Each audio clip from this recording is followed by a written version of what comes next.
Hello students, good morning. देखो, last class अपन ने successful electron gain enthalpy के बारे में बात की थी बेटा, है ना। उससे पहले मैं आपको वापस एक बार हिंदी मीडियम को अभी तो किया है ना। आपका 10th का रिजल्ट जो है वो बहुत ही बढ़िया हुआ है। तो अब देखिए बेटा कि अपन आगे नेक्स्ट डिस्कस करते हैं।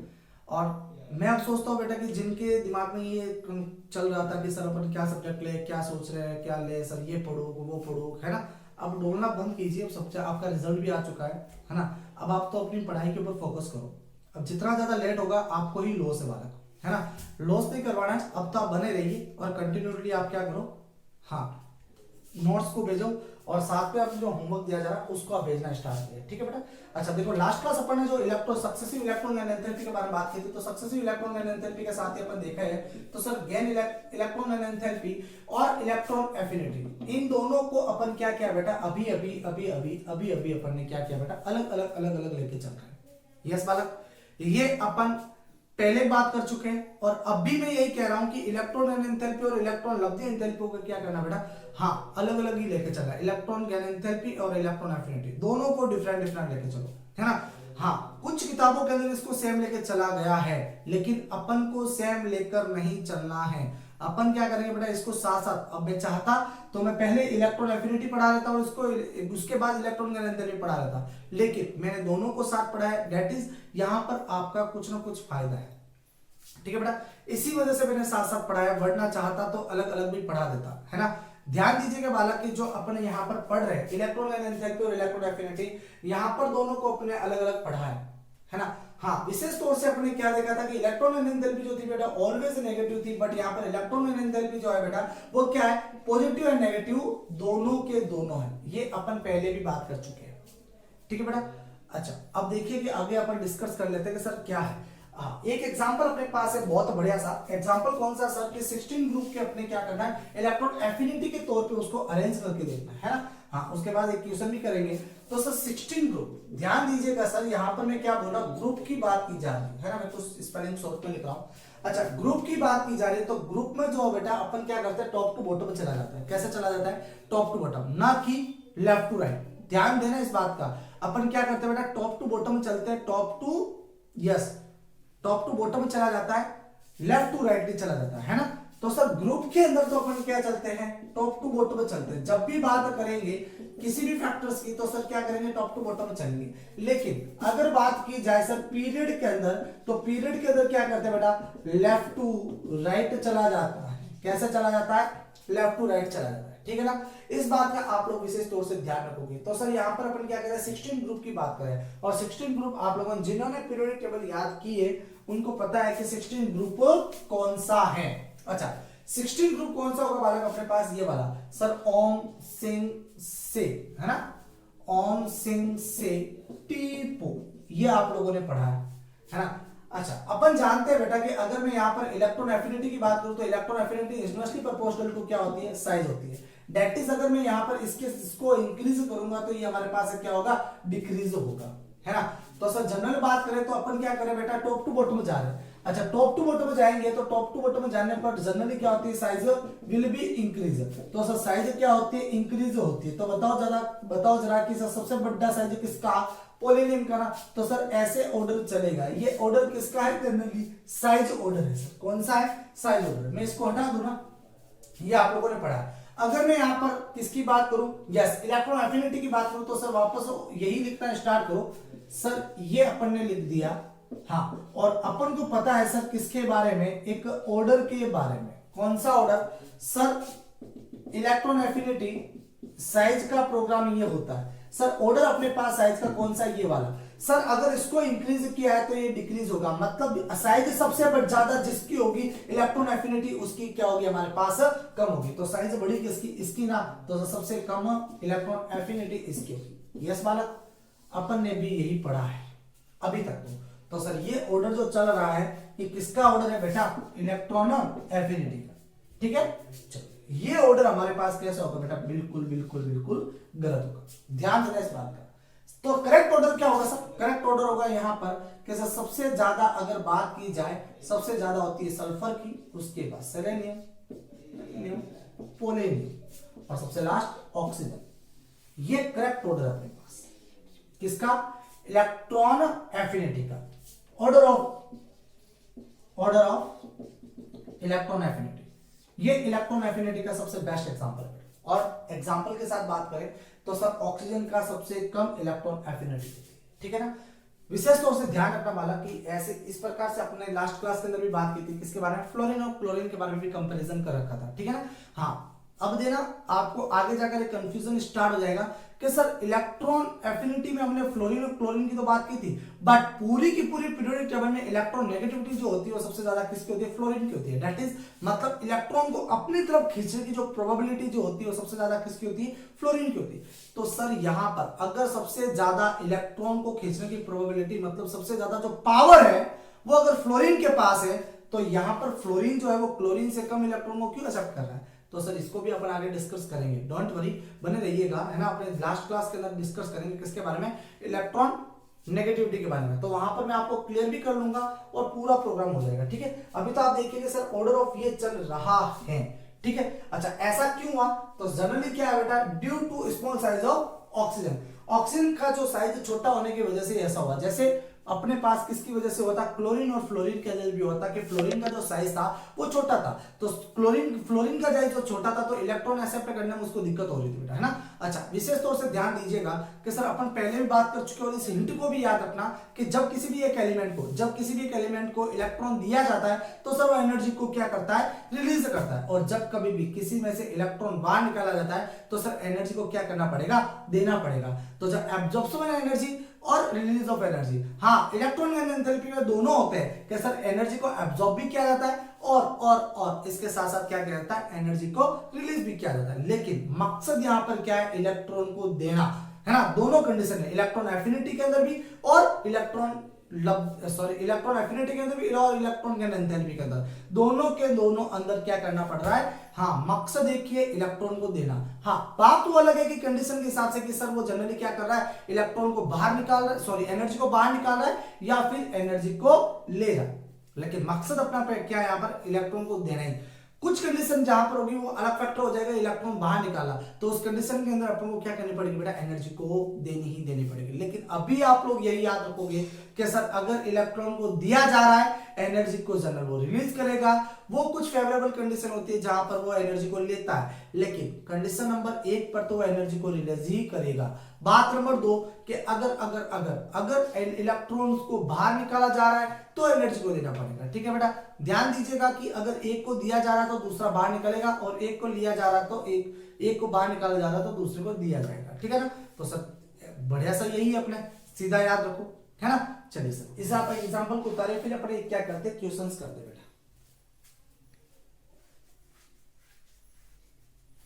हो गया, चलो आओ एक प्रश्न है आपके सामने बहुत बढ़िया सा,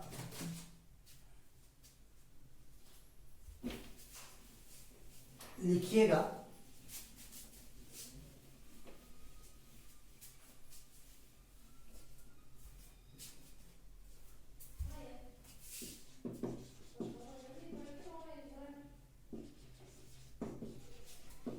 Arrange the increasing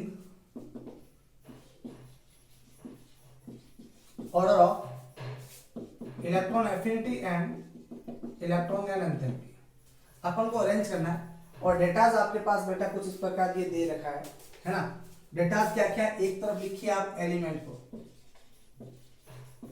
और दूसरा अपन लिखना है बेटा किसको,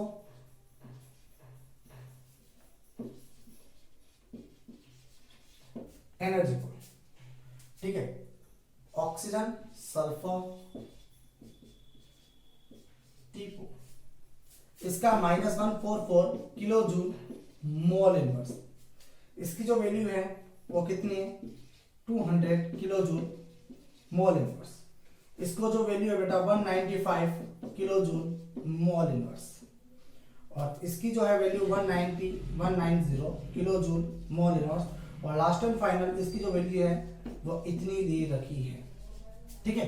अच्छा, अब ध्यान दीजिएगा बालक, आपके पास वैल्यू कुछ इस प्रकार ये सारी वैल्यू दे रखी है। करना क्या है, अरेंज करना है, ठीक है। हाँ, इससे पहले आप एक नोट लिख लीजिएगा बालक, नोट है आपके पास, वाई लिखो, नोट लिखो, जगह नहीं मेरे पास वरना मैं लिखवा देता, है ना। क्वेश्चन को सोल्व करना तो पहले आप नोट लिखिए ताकि आपको समझ में आ जाएगा। लिखिएगा बालक, while comparing the electron affinity while comparing the electron affinity, we considered magnitude of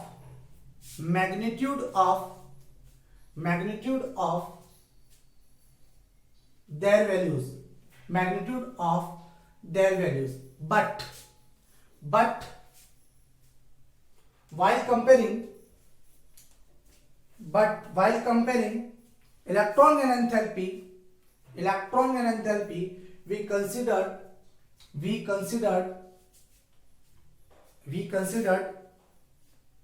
element sign. अच्छा, अब समझिएगा वाला कि इस नोट को मैंने लिखवाया है तो आप समझिए कि सर अगर अपन क्या करते हैं कि इलेक्ट्रॉन एफिनिटी और इलेक्ट्रॉन एफिनिटी के बीच में कंपैरिजन करना स्टार्ट कर दे, यदि अपन इलेक्ट्रॉन एफिनिटी और इलेक्ट्रॉन एफिनिटी के बीच में कंपैरिजन करना स्टार्ट करते हैं, दैट इज वहां पर आपको करना क्या पड़ेगा जनरली कि सर उन वैल्यूज को क्या करना पड़ेगा आपको कंपेयर करके, मतलब मैग्नीट्यूड कर दो उनका, है ना, साइन को नहीं देखना। इससे पहले भी अपने बात की थी कि सर अपने क्या किया था, एक M1 एलिमेंट लिया था, M1 एलिमेंट की वैल्यू रखी थी अपने कितने रखी थी याद भी नहीं है, चलो 80 मान लो, -80,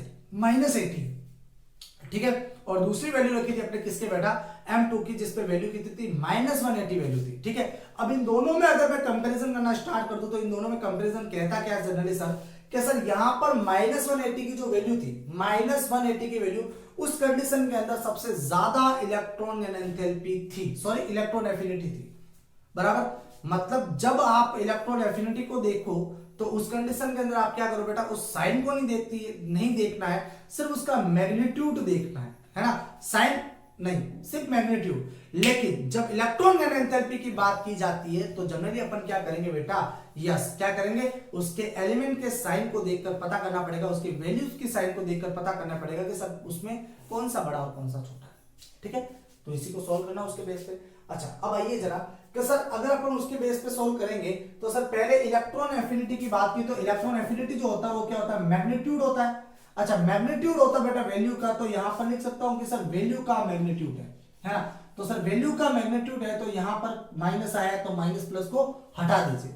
अच्छा, सबसे ज्यादा वैल्यू अब बड़ी किसकी बताओ सर, ये वाली वैल्यू सबसे बड़ी है ना, क्योंकि अब मैंने माइनस को तो क्या नहीं किया है, कंसिडर नहीं किया, मैंने इसके मैग्नीट्यूड को कंसिडर किया है। जब मैग्नीट्यूड करते बेटा तो वहां पर माइनस प्लस को देखा नहीं जाता, तो वैल्यू को देखो, यहां पर सबसे ज्यादा कौन, 200, तो सर यहां पर एग्जांपल लिखना सॉल्व करें तो सर सबसे बड़ा ये वाला, तो सर सबसे बड़ा ये वाला, तो अरेंज भी आपको उसी प्रकार से करना है, इंक्रीजिंग ऑर्डर लिखना बेटा, और इंक्रीजिंग ऑर्डर मतलब सबसे पहले सबसे छोटा, तो सबसे छोटा कौन, ऑक्सीजन, तो सर ऑक्सीजन सबसे छोटा इलेक्ट्रॉन एफिनिटी में। अच्छा, उससे बाद कौन सर, ये वाला, उसके बाद ये वाला, नेक्स्ट ये, और सबसे लास्ट सल्फर। ये अपने पास कौन सा ऑर्डर है बेटा, इंक्रीजिंग ऑर्डर है, और ये किसका ऑर्डर है, इलेक्ट्रॉन एफिनिटी का ऑर्डर है, ठीक है बेटा।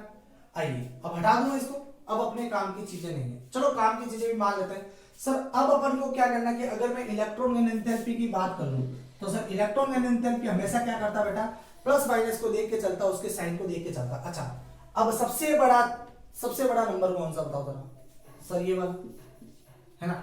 अब देखो यार, आपने -1 देखा, -2 देखा, -3 देखा, है ना, 0, -1, -5, इन दोनों में सबसे बड़ी, इस पेयर के अंदर सबसे बड़ी वैल्यू कौन सी, -1 की, और इस पेयर के अंदर सबसे वैल्यू है कौन सी बेटा, बड़ी 0, यस। अच्छा, अब बताओ जरा कि सर इनमें सबसे बड़ा कौन, ये वाला भाई माइनस, उसके बाद ये, उसके बाद ये, उसके बाद ये, सबसे कम कौन हो गया, सल्फर हो गया। दैट इज अगर मैं बात करूं कि जिस प्रकार से एक इलेक्ट्रॉन एफिनिटी की वैल्यू, मतलब जिस प्रकार से एक इलेक्ट्रॉन एफिनिटी का ऑर्डर जैसे चल रहा था उसके अपोजिट चलेगा, है ना, तो सर इलेक्ट्रॉन एंथैल्पी जो होता है वो minus magnitude of electron enthalpy होता है। दैट इज सबसे जो ज्यादा, सबसे कम होगा वो सल्फर का, उसके बाद ये, उसके बाद सेलेनियम, उसके बाद पोलेनियम, उसके बाद ऑक्सीजन। तो इलेक्ट्रॉन एंथैल्पी सबसे बड़ा किसका, ऑक्सीजन का, ठीक है बेटा, छापो जल्दी से, है ना, फिर अपन आगे डिस्कस करते हैं।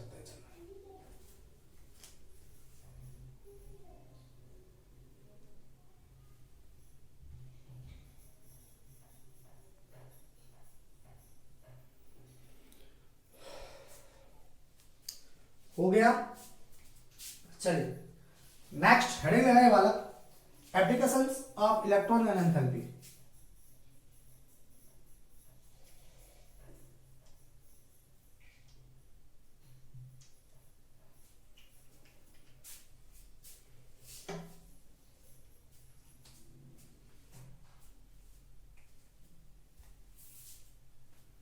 Applications of electron and enthalpy के अंदर आप देखिएगा जरा सर, नेचर ऑफ बॉन्ड को देखते हैं। किसको देखते हैं? नेचर ऑफ बॉन्ड को देखते हैं।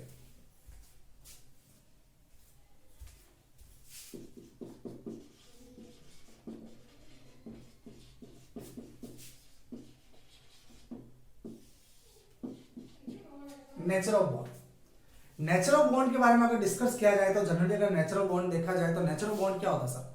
देखिए सर, अब इस नेचर ऑफ बॉन्ड में आपको करना क्या है सर? एक तो देखना आईई का पूरा नाम आयनाइजेशन एंथैल्पी, दूसरा देखना है ईजी का पूरा नाम इलेक्ट्रॉन एंड एंथैल्पी। तो सर यहां पर जनरली इलेक्ट्रॉन एंड एंथैल्पी जो है, देखो applications of electron and enthalpy, तो इलेक्ट्रॉन एंड एंथैल्पी और आयनाइजेशन एंथैल्पी, इन दोनों के अंदर आपको क्या देखना पड़ेगा? डिफरेंस देखना है। अगर डिफरेंस बहुत ज्यादा आ जाए, बहुत ज्यादा डिफरेंस, तो जनरली वहां पर जो बॉन्ड बनेगा बेटा उस कंपाउंड के अंदर, वो कंपाउंड के अंदर बॉन्ड कौन सा बनेगा? यस, कोवेलेंट बॉन्ड बनेगा। कौन सा बॉन्ड बनेगा? कोवेलेंट बनेगा। अगर अगर अगर अगर इन दोनों के बीच में जो डिफरेंस जो है वो बहुत कम आ जाएगी, तो सर बॉन्ड कौन सा बनेगा? आयोनिक बॉन्ड बनेगा। कौन सा बनेगा? Ionic bond. तो ध्यान दे आप लोग अच्छे से, पहले समझने की कोशिश करना कि सर कहा क्या जा रहा है। सर बात नंबर 1 क्या है? Higher difference between value of ionization enthalpy and electron and enthalpy, then nature of bond is covalent। कैसा बॉन्ड होगा? कोवेलेंट बॉन्ड होगा। अगर बेटा दूसरी बात कर दूं, lesser different between value of ionization enthalpy and electron and enthalpy, then nature of bond is ionic। कैसा बॉन्ड होगा वो? आयोनिक बॉन्ड होगा। तो सर अपने पास दो कंडीशन आपको बेस्ट एंड बेस्ट मैंने आपको दे दी है, ठीक है। अब कुछ एग्जांपल्स के बारे में बात करें। देखो कि सर आप जनरल कहोगे कि सर अब मैं यहां पर इलेक्ट्रॉन एफिनिटी आयनाइजेशन एंथैल्पी की वैल्यू कैसे पता करूं, इलेक्ट्रॉन एंथैल्पी की वैल्यू कैसे पता करूं? डरने की जरूरत नहीं, मेरा आपको नहीं करने आते है ना। बस मैंने आपको बार बार बोला है कि आप एग्जांपल करो, अप्लाई करना सीखो, है ना। जहां पर आप अप्लाई करना सीख जाओगे वहां पर आपको क्या आ जाएगा बेटा? मजा आता रहेगा, है ना। चैप्टर बिल्कुल ऐसे बटन की तरह चलेगा। लेकिन आप जब वहां पर उसको अप्लाई नहीं करोगे, आप ज्यादा से ज्यादा क्वेश्चन सोल्व नहीं करोगे, तब आपको प्रॉब्लम आने ही आने वाली है ना।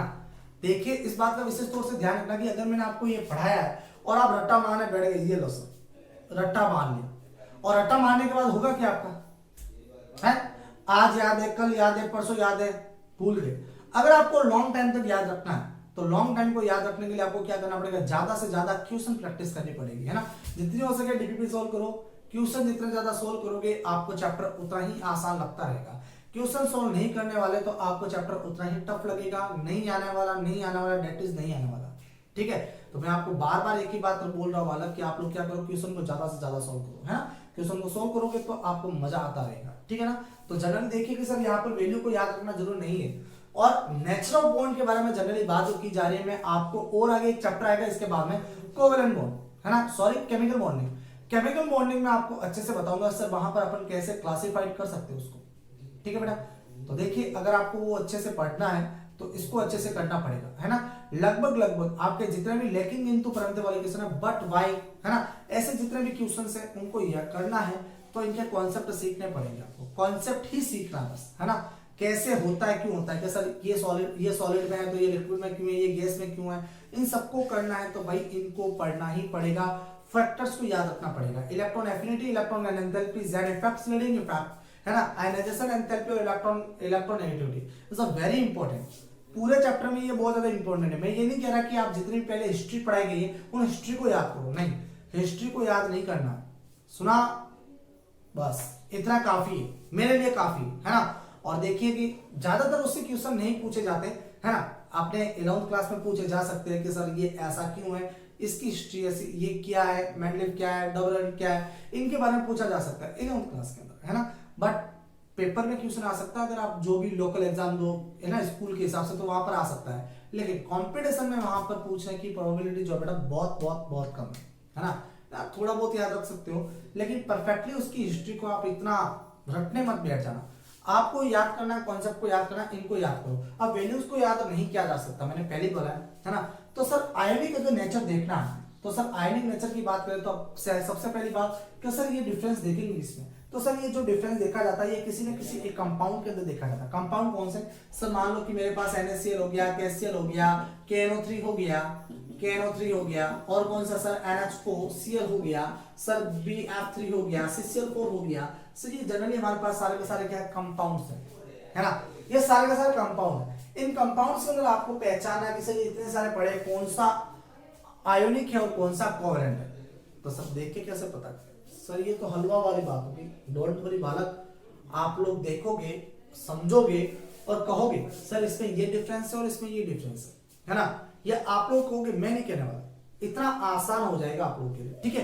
लेकिन उससे पहले आपसे रिक्वेस्ट यही कर रहा हूं कि सर आप बार बार ये कह रहा हूं, नहीं आ रहा था पीछे रिवाइंड करो, और अगर डाउट है तो 6 बजे के बाद, शाम को 6 बजे के बाद आप कॉल कर दो, मॉर्निंग के 6 बजे तक, कोई दिक्कत वाली बात नहीं अपनी, है ना। हाँ एक बात और इंपॉर्टेंट, हिंदी वालों को बोला, आप भी बोल दो कि सर अगर आपके होमवर्क में अगर देरी होती है, मान लो कि सर मैं अभी नहीं दे सकता किसी न किसी कारणवश, तो आप एक बार बोल दीजिएगा सर इतने बजे तक आपके पास पहुंच जाएगा, है ना, कोई दिक्कत नहीं। तो आप अपनी एब्सेंट मत लगाओ बालक, ये अटेंडेंस दी जा रही है, कौन कौन भेज रहा हो, कौन कौन डाउट पूछ रहा हो, उसकी भी लिस्ट बन रही है ना, आप पूछते नहीं हो तो बताते नहीं हो, ठीक है बालक। चलिए तो सर आप क्या करो, इनमें आप कॉन्सेप्ट याद रखो, अभी आपको इतना ही याद रखना है ना। ये कैसे वर्क करता है इसका एक एग्जांपल अपने पास सबसे बढ़िया वाला देखिएगा,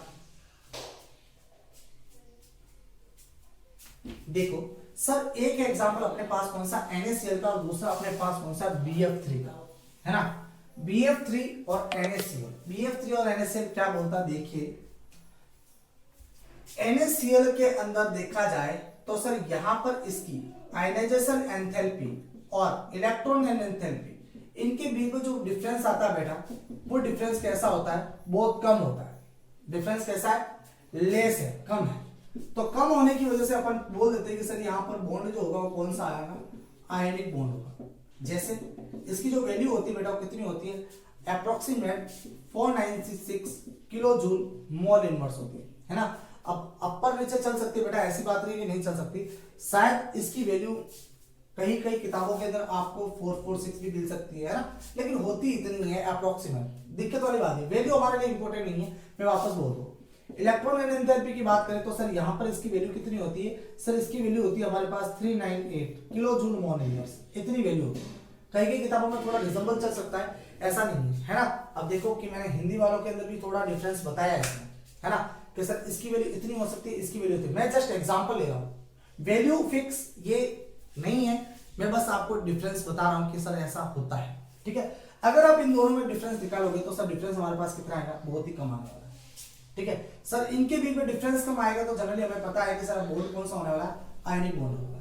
उसी प्रकार से अगर मैं बात करूं बेटा किसके बारे में, BF3 के बारे में, तो सर BF3 के बारे में बात करें तो सर यहां पर किसकी बात करें, IE के बारे में बात करें और EGE के बारे में बात करें तो यहां पर जो डिफरेंस आने वाला है वो डिफरेंस कैसा होगा बेटा, ज्यादा होगा, बहुत ज्यादा होगा।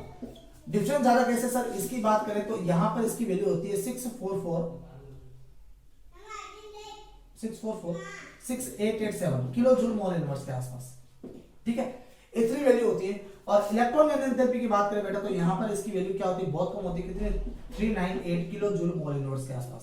तो सर देखो कि यहां पर डिफरेंस निकालो तो क्या आता है, बहुत ज्यादा आता है। जब डिफरेंस बहुत ज्यादा होता तो यहाँ पर क्या होगा बोलो जरा, कोवेलेंट बॉन्ड बनेगा। कौन सा बॉन्ड बनेगा? Covalent bond. ठीक है बालक, चलिए तो सर जनरली अपने यहाँ पर कोवेलेंट बॉन्ड के बारे में बात की, एग्जांपल जल्दी से उतारो फिर आगे डिस्कस करते हैं।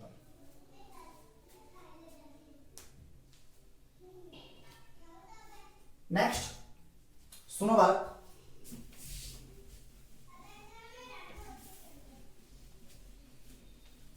क्या बताया जा रहा आपको सर, एक बात तो अपने पता चल गई। नेक्स्ट एप्लीकेशन की बात करें तो रिएक्टिविटी ऑफ एलिमेंट के बारे में बात करते हैं। किसके बारे में बात करते हैं? रिएक्टिविटी ऑफ एलिमेंट्स के बारे में। तो सर जाहिर सी बात है, रिएक्टिविटी ऑफ एलिमेंट्स के बारे में बात करेंगे तो क्या कहेंगे कि sir nature of bond, sorry electron and enthalpy directly proportional to reactivity of elements, ये होता है ना। किसके बारे में बात करें? इलेक्ट्रॉन एंड एंथैल्पी के बारे में। तो रिएक्टिविटी ऑफ एलिमेंट्स और ये डायरेक्टली प्रोपोर्शनल होता है ना। तो जनरली क्या करते हैं सर कि अगर इसको बढ़ाया जाता है तो ये भी क्या करेगा हमारे पास, इंक्रीज करेगा। ठीक है, तो इंक्रीज करने के ऑर्डर में बात करें तो सर क्या होता है कि इलेक्ट्रॉन एंड एंथैल्पी को बढ़ाओ, इंक्रीज करो, देन हमारे पास क्या होगा बेटा, रिएक्टिविटी जो होगी, रिएक्टिविटी वो भी क्या होगी, बढ़ेगी। दैट इज अगर मैं इलेक्ट्रॉन एंड एंथैल्पी के ऑर्डर की बात करूं तो इलेक्ट्रॉन एंड एंथैल्पी सबसे ज्यादा किसका था, ऑक्सीजन का, और सल्फर का क्या था बेटा हमारे पास, कम था। ये किसका ऑर्डर है, इलेक्ट्रॉन एंड एंथैल्पी का। और अगर रिएक्टिविटी की बात करें तो रिएक्टिविटी के ऑर्डर के अंदर भी हमारे पास कैसा चलेगा बेटा, यही चलेगा। ये किसका ऑर्डर हो गया हमारे पास, एक रिएक्टिविटी का ऑर्डर। रिएक्टिविटी का मतलब समझते हो ना कि सर कौन जल्दी रिएक्ट करेगा, है ना, किसी के साथ कैसे रिएक्ट करेगा, कौन कितना जल्दी रिएक्ट करेगा, उसकी बात की जाए। ठीक है बेटा, जल्दी से उतारो। फिर अपना एक लास्ट टॉपिक बचा है आज का, ऑक्सीडाइजिंग पावर। ठीक है, आई होप कि आप लोगों ने कर लिया होगा। हाँ, ऑक्सीडाइजिंग पावर,